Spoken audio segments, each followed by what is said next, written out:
الرحمن الرحيم الحمد لله رب العالمين وصلى الله وسلم وبارك على المبعوث رحمة للعالمين نبينا محمد وعلى آله وصحبه أجمعين أما بعد.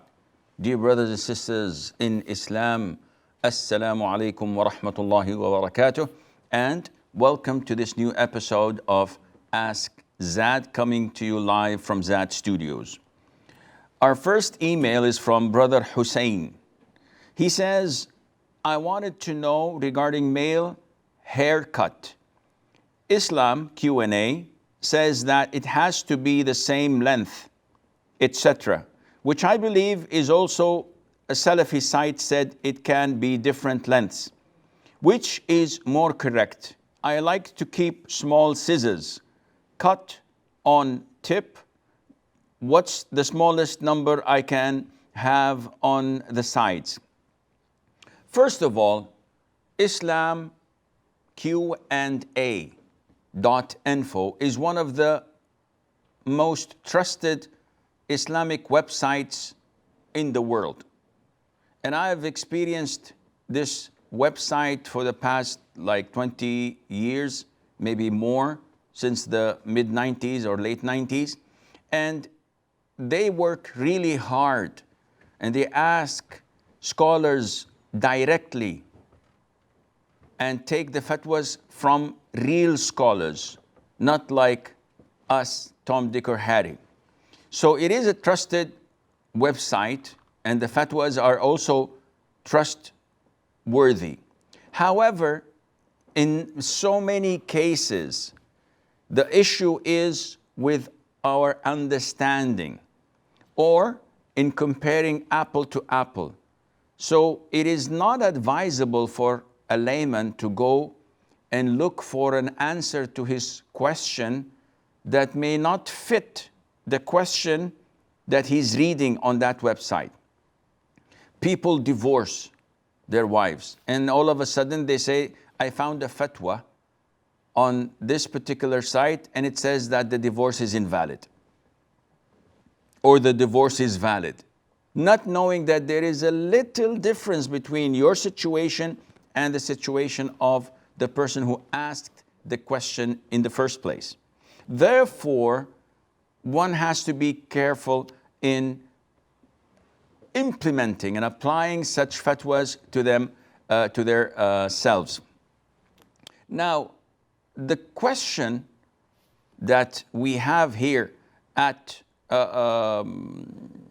from Hussein, of course, we have the link or the title of islamqa.info, which I highly recommend people to visit it on regular basis because it is a great source of information and to learn about Islam from such website. So Hussein says, is there any specific a number that I can use on my shaving machine so that I can cut the hair on the side of my head? Akhi, what governs this issue are a number of things. Number one, the hadith of the Prophet ﷺ, where he curses the men who imitate women. Then the hadith of the Prophet ﷺ, where he tells us that whoever imitates a people, then he is from among them. And finally, the hadith of the Prophet ﷺ, where he prohibited al-qaza'. And what is al-qaza'?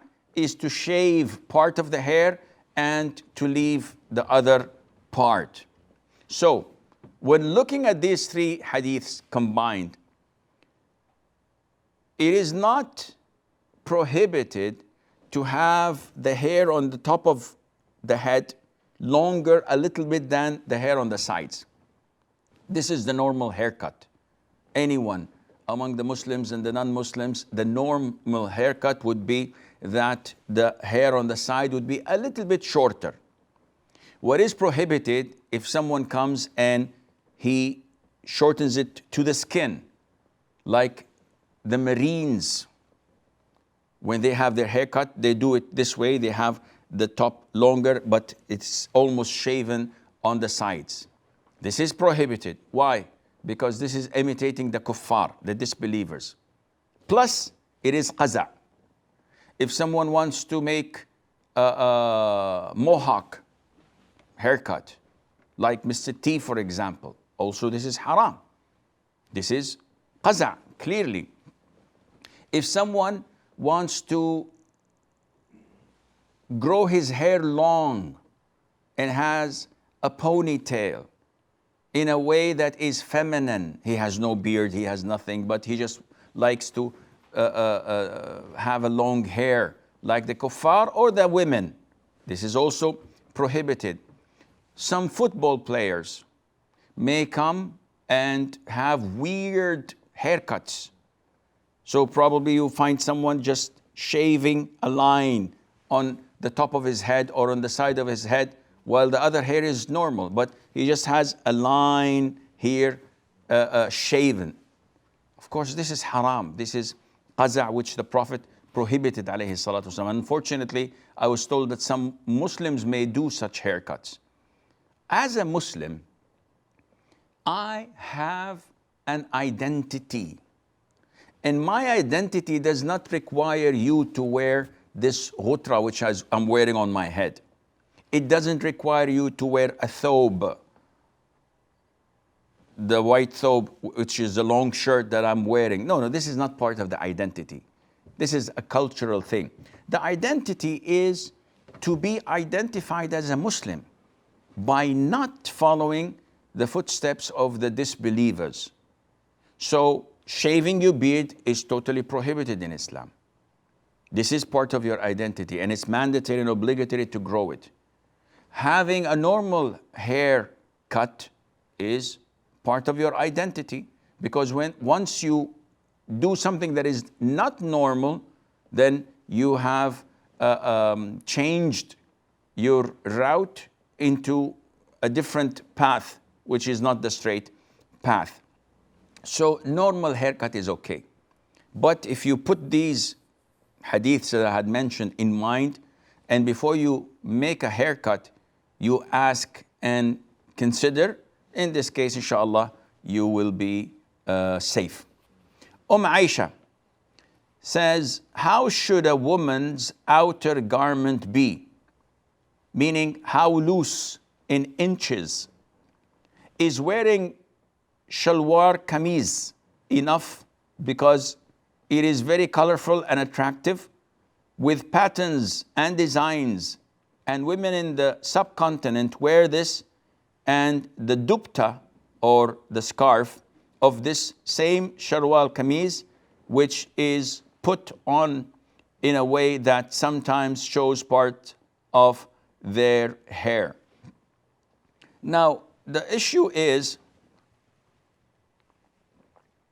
that a lot of the people, and I've said this before so many times, a lot of us tend to follow the traditions, the customs, and would want to rearrange things so that it would fit Islam. And this is not the right approach. Islam is our prime objective, and it should fit whatever it wants to fit. And whatever goes or grows out of the borders of Islam has to be eliminated, not the other way around. Therefore, when we come to women's wear, when we come to women's attire, what is appropriate and what is inappropriate, this is not something that is judged by logic or by taste or by what's common.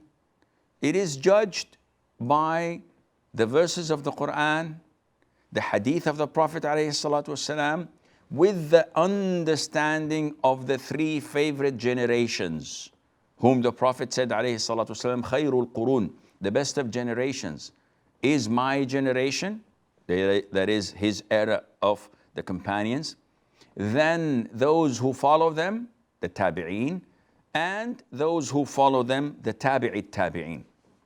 These are the best of all generations. Now, their understanding is the best understanding. And when we look into the books of fiqh to try to find out what is permissible and what is not, we will not find the Prophet ﷺ coming and telling us a woman should wear this and must avoid this and this, because this is not practical.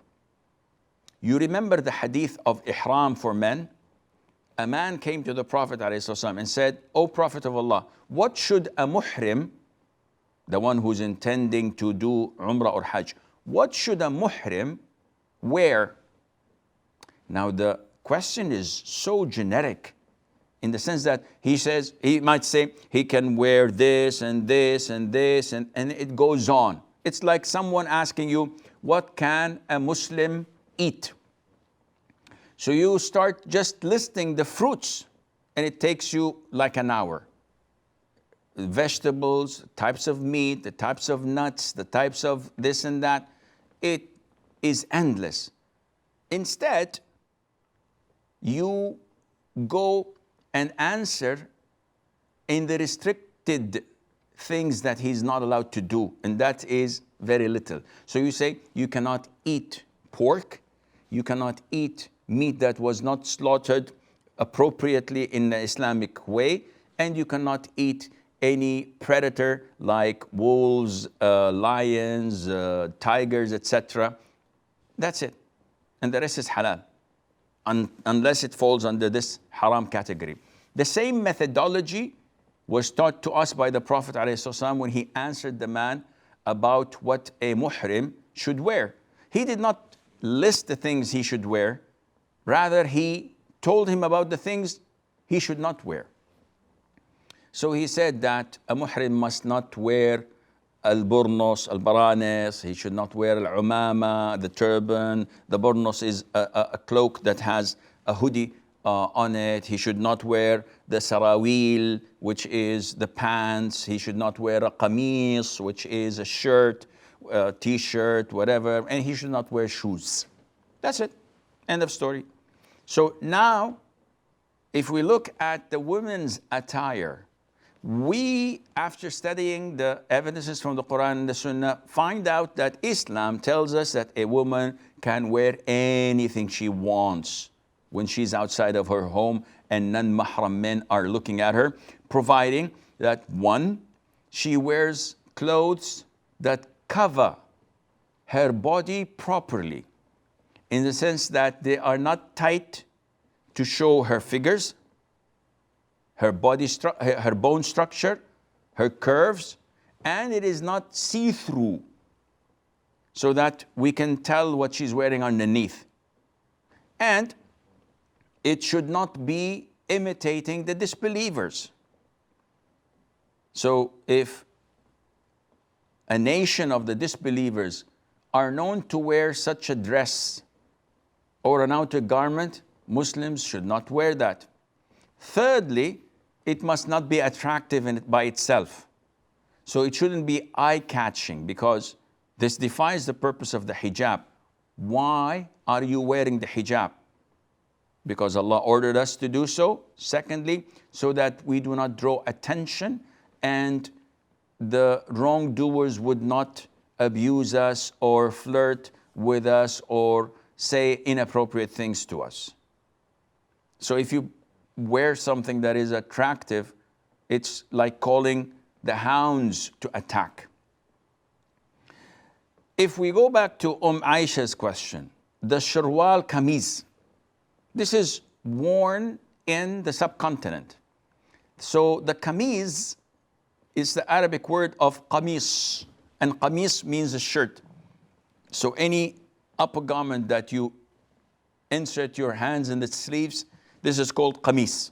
So what I'm wearing at the moment, this is considered to be a qamis, but it is long, that goes down to cover my whole body. It's a long qamis. What the women are wearing in the subcontinent is revealing. Their qamis, the shirt, is exposing their bodies and it is tight at the waist. So you can tell the woman's curves by looking at that. And this defines the hijab. If you add to it colorful printing on it and being attractive, this is another haram issue. Therefore, this is inappropriate. They must wear an outer garment that is thick and not see-through, that can cover the whole body and what's worn underneath. Amira from the US. Assalamu alaikum wa rahmatullah. Alaikum assalam wa rahmatullah. Yes, I have two questions, Sheikh. Yes. The first one is, I was watching one of the video that I think you were teaching a class regarding the changing the letter of the Quran. Okay, I prayed behind a family member of mine. When he recited the Fatiha, he recited well, but when he got to Surat al-Lazina, he said Surat al-Lazina, and I keep telling him, no, it's the wrong way he's saying it. And I show him the video that you say that, it's the wrong way. So, being that he keeps saying Surat al-Lazina, what should I do? Should I continue to follow him, or Okay. what should I do? Because I told him, he said that's how he know how to say it. Okay. Second question. The second question is the last two ayah of the Surat Al-Baqarah. How often should we recite in the house to remove the Sh.Assim from the house? Amana Rasulullah. Okay. Yeah, that's my question. Okay. Jazakallah khair. Jazakum.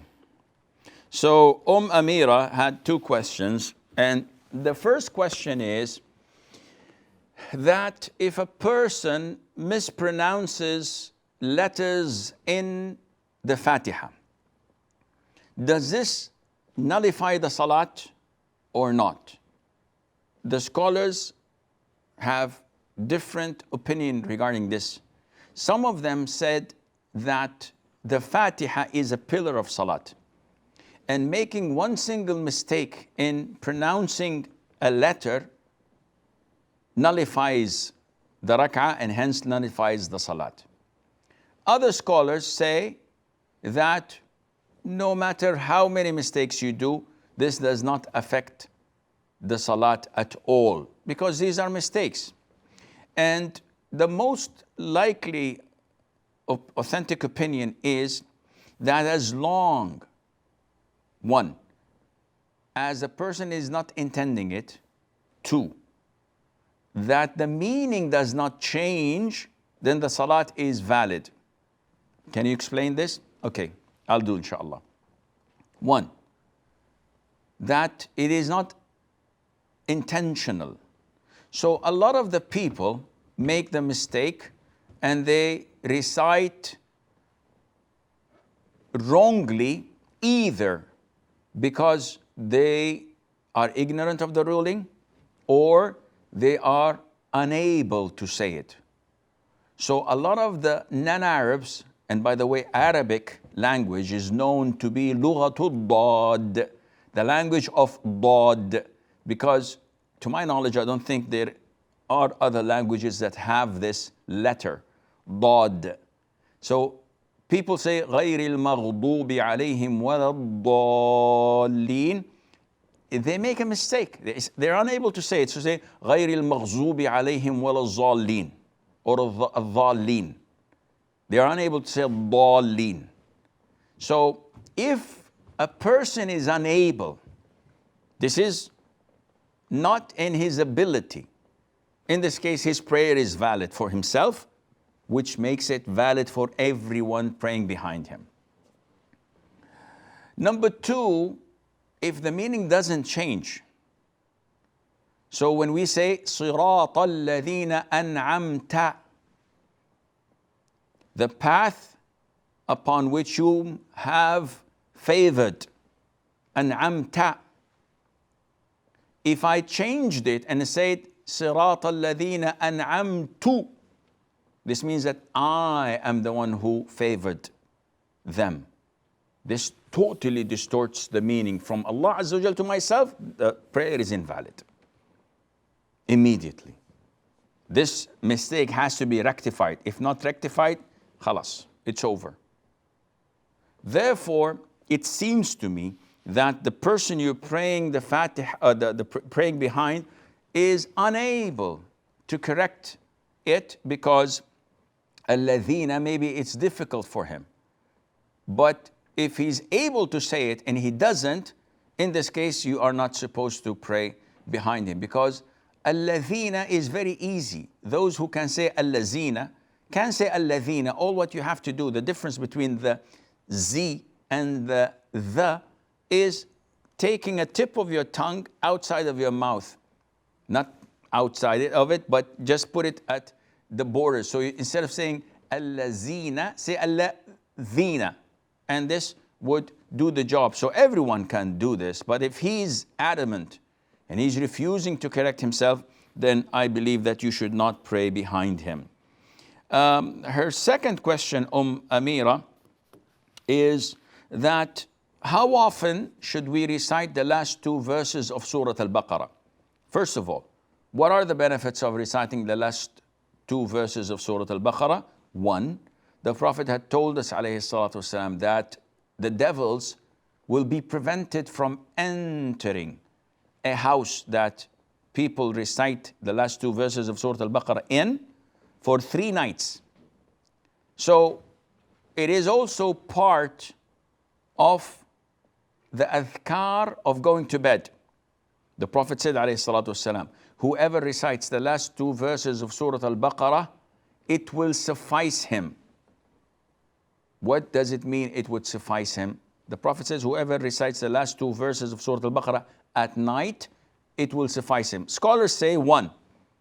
It is a possibility that the Prophet meant that it would suffice him from offering night prayer.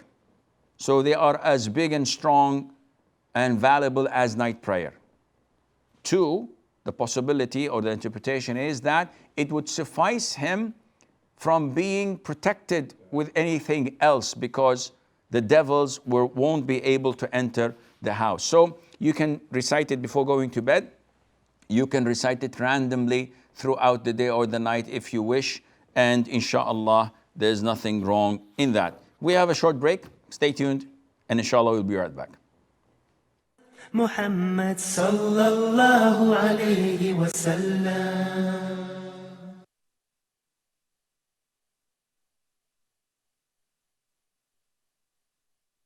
Assalamu alaikum wa rahmatullahi wa barakatuh.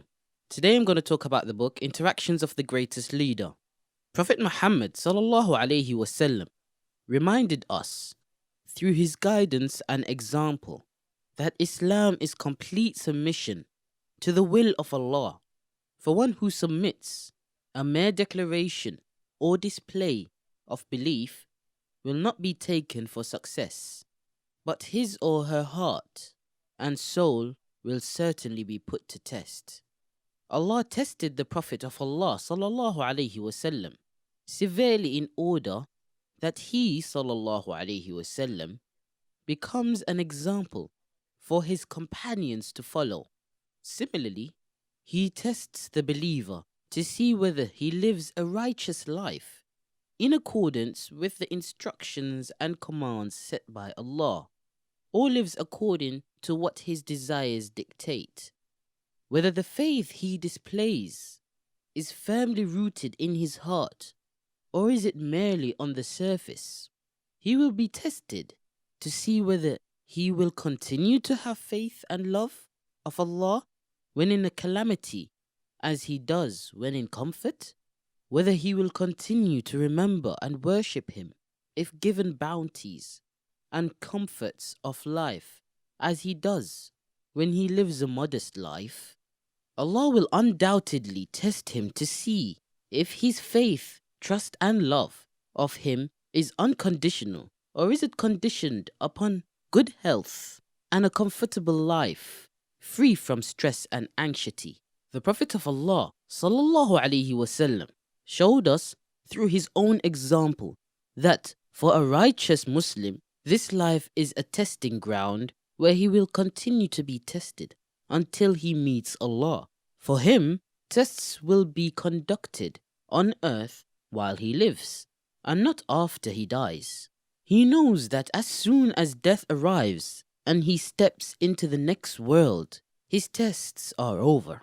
There, he only receives the result of his tests and enjoys the fruits of the deeds that he committed during a short span of time called life.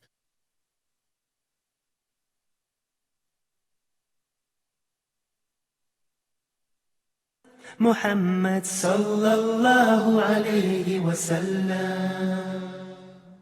Assalamu alaikum wa rahmatullahi wa barakatuh, and welcome back. Lubna says, is it permissible for a Muslim to talk in a toilet or bathroom? If not, why? And what should a Muslim do if somebody calls him when he is in the toilet, bathroom? Is it permissible for him to answer?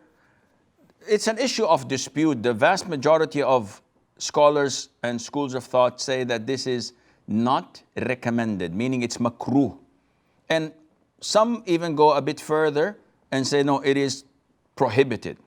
And the most authentic opinion is that talking in a bathroom or in the toilet by itself is permissible. There's nothing wrong in that. And this becomes even more if there is a need for it. For example, if someone is in the toilet and there's some harm is going to take place if I do not speak, so I give a warning to someone that the child is going to fall from the crib, the fire is going to spread from the kitchen, do this, there is a necessity for it. However, this is different if a person is actually in the toilet to answer the call of nature. So if I'm in the toilet just brushing my teeth or washing my hands or having a shower, there's nothing wrong in talking or answering people. But if I am actually answering the call of nature, whether number one or number two, and there isn't any reason for talking, even if someone calls me or asks me about something that is not of urgency or necessity, in this case, I must not answer them back, because this is the doing of the Prophet ﷺ. When one of the companions once gave him salam, and the Prophet did not reply to his salam until he finished what he was doing. Also, there's a hadith that is graded as Hasan, that the Prophet ﷺ stated that Allah abhors two men answering the call of nature and talking to one another. This is inappropriate, and it is prohibited as well. A sister says, who can be my wali? Wali, for those who do not know the meaning of this Arabic word, is a guardian. Who can be my guardian? And what is a guardian? A guardian is the one who is responsible for giving her hand to a potential suitor or man, because this is the way it's done in Islam. A woman does not marry herself. She has to be married by her guardian. So she says, who can be my wali? As I have no brother who can be my wali after my father. My uncles do not care about me or my family, and I'm afraid that they will never act as my wali. First of all, such fear is not realistic, and hence we would not look into it. The Prophet said, alayhi salatu wasalam, stated that there is no marriage, quote unquote, valid without the approval of a guardian, of a wali. So your wali is your father. There's no father.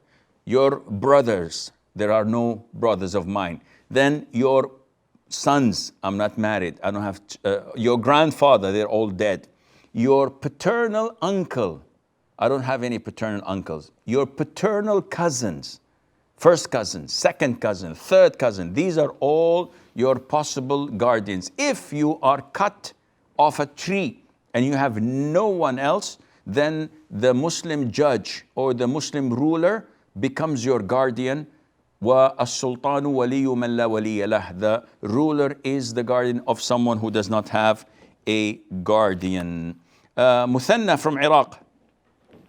Assalamu alaikum, Sheikh. Salamtullah. I have two questions. Yes. The first, I want to ask you about the hair of the body. Should remove or not remove? No. Like the armpit area under shoulder joint. I do not Yeah. understand your question, Ya Muthanna. I have two questions. Yes. The first about I want to ask you about the hair. Should remove or not remove? What higher? Hair, شعر. Hair. Higher what? The hair. Hair The hair of the body. of what? Yeah. What part of the body? Like under shoulder joint, the area under shoulder joint. The hair of the area under shoulder joint. Okay, I will answer you inshallah. Any more question? Second question. And above the sexual organ. Okay. Pubic hair. And the second question, when I in salat, any salat, after the first tashahhud, and when I go directly stand up or sit to sajda. After the first tashahhud, if you finish, you stand up for the third rak'ah. Why do you make sujood? Yeah. Thank you. Okay, barakallah fiqh. Muthanna from Iraq had two questions. The second question, I think I've answered him. His first question was about the hair that we remove. So, in a nutshell, I didn't understand his question. A man, in his body, there are three types of hair. One, hair that is prohibited, haram, to be removed. And that is the hair of the beard and the hair of the eyebrows. A man is totally prohibited to remove this hair. Secondly, hair that is mandatory, that is wajib to remove. And that is the armpit hair and the pubic area hair. The Prophet ﷺ told us that this is from fitrah, from human nature, as in the hadith of Mother Aisha, 10 characteristics of human nature of fitrah. And Anas ibn Malik radiallahu anhu told us that the Prophet timed 40 days as max to remove such hair. So these are two types. The third type is permissible. And this refers to the rest of the hair that grows on your body. So if a man wants to remove the chest hair or the arms hair or the legs hair, a bit awkward, yes, but it's halal. There's no problem in doing this, insha'Allah. So I hope this answers the question. Zubayr says, in the beginning of the prayer, after the inauguration takbir, saying Allahu Akbar, we usually recite ta'awudh and tasmiyah, then the dua. My question is it compulsory in prayer? Because when we join the congregation prayer in ruku', we do not have enough time to recite ta'awudh and tasmiyah. The answer is that when you say Allahu Akbar in the very beginning, if the imam is standing and you join him from the beginning, the sunnah is for you to say أعوذ بالله من الشيطان الرجيم بسم الله الرحمن الرحيم. After you say وجهت وجهي الذي فطر السماوات والأرض, or اللهم باعد بيني وبين خطاياي كما بعدت بين المشرق والمغرب, or سبحانك اللهم وبحمدك تبارك اسمك تعالى جدك ولا إله غيرك, or any other dua. So this is the sunnah. But if I don't, if I just say Allahu Akbar and I recite the Fatiha, no problem. If the imam is in ruku', by default, you just say Allahu Akbar, and you joined him. You do not say ta'awudh, a'udhu min ash-shaytanir rajim. You do not say basmala, bismillahir rahmanir rahim, and definitely you do not say the dua. Kalthum from India. Assalamu alaikum, sir. Jamtullah. Sir, I have a question. I want explanation about one thing. Like, what's the difference between judging by appearance, as mentioned in the hadith of Umar ibn Khattab, or having good assumption about others, as mentioned in Surah Hujurat? So basically, there are two groups of people. One says judge by appearance, and they think they have authority to say every wrong thing about others based on this statement.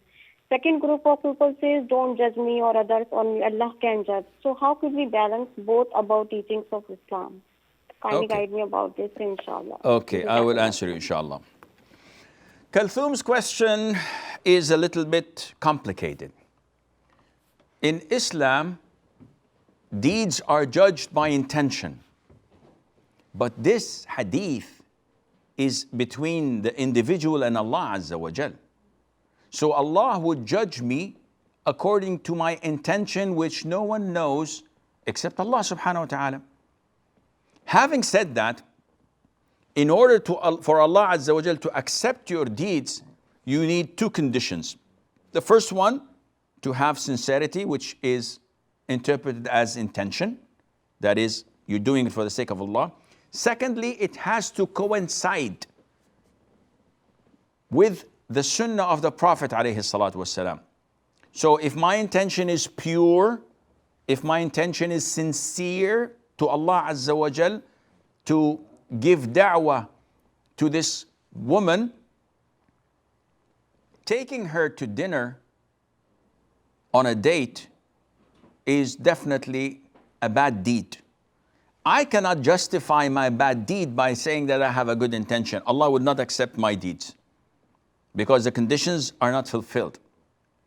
This is different than judging people, because as Muslims, we are told, we are ordered to judge people by what appears to us. So if a person does not pray in the masjid, I would not say, maybe he has an excuse, this or that. No. So-and-so doesn't pray in the masjid, full stop. I judge him according to his actions. If I saw someone stealing money, I would say that this person stole money. I would not say, I'm not going to judge him. Maybe the money is his father's. Maybe the money was a loan given to that person and that person is refusing. What I see is what I say. This is what I judge. What's between him and Allah, this is for Allah Azza wa Jal to take care of and hold him to account. And therefore, those who say, don't judge me, I usually come to them and say, okay, I'm going to steal your wallet and ask you not to judge me. Would you accept this? I said, definitely not. You're a thief. You're a burglar. I have to report you to the police, and I hope they chop your hands off. So why are you so aggressive? Why are you judging me? So no, you took my money. Likewise, when you make something that is blatantly haram, and you don't want people to judge you, prove it to us, clarify your reputation and defend yourself, like the Prophet did, alayhi salatu wasalam. And he is our role model. He once was in i'tikaf in the last 10 nights of Ramadan. Safiyyah bint Huyay ibn Akhtab, may Allah be pleased with her, the mother of the believers, his wife, came to chit-chat with him. And on her way back, the Prophet came out to accompany her because it was night. So she was all in black. And she was walking with the Prophet ﷺ. Two of the Ansar men were coming in the opposite direction. When they saw the Prophet ﷺ accompanied by a woman, they changed their direction and went the other way. Out of respect, definitely. So the Prophet stopped them ﷺ. And he said to them, this is my wife Safiyyah, by the way. And they said, Subhanallah, O Prophet of Allah, do you think that we're going to doubt you? And the Prophet said, Sallallahu Alaihi Wasallam, I was afraid that shaitan would throw some doubt in your heart that you would enter hellfire by. So the Prophet, what he did, alayhi wasallam, he clarified his stance and position. He defended his reputation from any possible doubt. No matter how insignificant it is, still he clarified it to the people. So likewise, if we see something wrong, we judge what we see. If the person or the victim is a real victim, he would come out and say, no, what you saw was wrong. This girl or this woman is my niece, and I was trying to give her da'wah, that is why she was not wearing the hijab, and blah, blah, blah. But to simply do heinous things, to go on music concerts, free mixing, intoxications, doing haram and organizing haram things and say, don't judge me. No, this is not the right approach for that, and Allah knows best. Ismail says, 2 men form congregation and are already praying. A third person joins them. Should the imam take a couple of steps forward to lead them, or does he stay in the same place and everyone stands side by side in the same row? And what if a woman joins them when the 2 men are praying? First of all, when 2 men are praying in congregation, they must stand side by side. It is a misconception that the imam should be a little bit forward from the person standing right to him. They should stand in the same row. When a third person joins in, we have one of 2 options. Either the imam steps forward, or, and this is the norm, that the follower to his right is tapped on the shoulder and he steps backwards, so they form a row behind the imam. This is the norm, and this is what is usually done. So either way, it is okay, but for 2 of them to stand by his side, this is against the sunnah, and this is not the right thing to do. His second question is about if a woman joins them. So if 2 men are praying together and a woman comes in and she wants to join them, she simply stands behind them both and joins the prayer. Mahmoud says, dear Sheikh, what should one do when they are near someone on the verge of death, when his last breaths are taken and the heartbeat gets slower? Please advise me in this regard. So basically speaking, Mahmoud is asking about what to do when we are in the presence of a person who's dying. There are misconceptions, among them the famous hadith that people should recite Surat Yasin, and this is not authentic. So you should not recite it. What else? The Prophet said, alayhi salatu wasalam, teach the people on their dying beds, La ilaha illallah. And he stated that whoever last words that come from his mouth are La ilaha illallah, then Jannah is guaranteed for him. So if he's a non-Muslim and he's on his dying bed, say to him, Qul La ilaha illallah. Say La ilaha illallah. If he knows the meaning, alhamdulillah. If he doesn't, explain it to him in English or his native language. Because this is the last chance. And this is what the Prophet did with his uncle, sallallahu alaihi wasallam, Abu Talib. His uncle Abu Talib was on his dying bed, and the Prophet cried relentlessly, alayhi salatu wasalam, oh uncle, say La ilaha illallah. He's instructing him. If he's someone who is already a Muslim, then if he's strong and capable of bearing it, say to him, say La ilaha illallah. If he's weak and you're afraid that it might be problematic and he may go into depression or be frightened, or just repeat the words in front of him. So he's dying and I'm just saying, La ilaha illallah. Any Muslim who hears this would immediately repeat it, whether healthy or sick. So repeating it is good. If it is the last thing he says, So he's on his dying bed. I say La ilaha illallah. He said, La ilaha illallah. And he doesn't say any other word. Stop. Do not repeat it again. Unless he asks for something else. So he says, can I have some water? So you say, okay, bring him the water and say La ilaha illallah. And he says, La ilaha illallah. This is the last thing he stated. So if he dies, it would be, inshallah, in good hands. Once he dies, the sunnah is that you do not make dua against yourself, because the angels are surrounding you and they say Ameen. A lot of the women, when their husbands die, they start clapping their faces, tearing their dresses, or pulling their hair and say, may Allah curse me, may Allah do this. The angels say Ameen. So you should only say good dua. May Allah have mercy on him. May Allah provide him Jannah. May Allah substitute us with someone else who's better than him. The angels would say, Ameen, Allah knows best. A sister says, I got married 4 months ago and my husband is, okay, in short, they got married and they have financial problems. They don't plan to have any children. Can they postpone having children for a while? The answer is yes. If it's for a legitimate reason, such as studying, being in a country that is overburdening you with expenses and taxations, and you don't have enough money, and you fear that this would be problematic, no problem in delaying it for a year or 2 or so, but not to do that for a long time. I'm afraid that this is all the time we have.